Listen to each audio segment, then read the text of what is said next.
Au début du XXe siècle, l'hôpital était très proche d'une ruine totale, le toit s'était effondré et l'église était elle-même en assez mauvais état.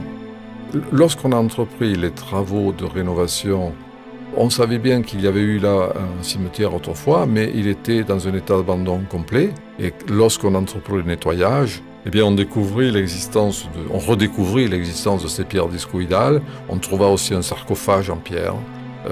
La spécificité de la commande, c'est de disposer d'une cinquantaine de ces stèles. Leur symbolisme n'est pas élucidé.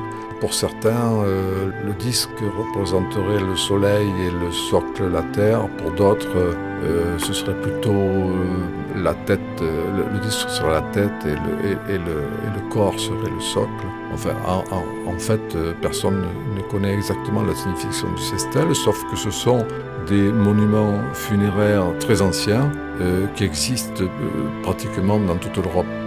L'hôpital serait donc la construction la plus ancienne. Il semble qu'il ne comprenait primitivement que le rez-de-chaussée. On peut en effet distinguer plusieurs stades de construction sur les murs, et en particulier des lits de briques superposés aux assises de pierre de la base.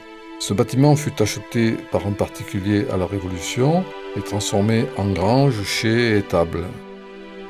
On peut dire qu'il est incontestable que la présence de l'église, de l'ancien cimetière avec ses stèles discoïdales, de l'hôpital, du refuge pour les pèlerins, constitue pour la commande un atout très important.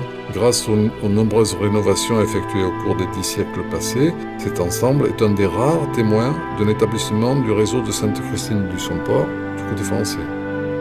Cet ensemble permet de voir, dans un petit village finalement, un ensemble historique unique en son genre, et qui draine les amateurs d'art roman vers la richesse architecturale de l'église, qui permet des expositions et des concerts dans l'ancien hôpital.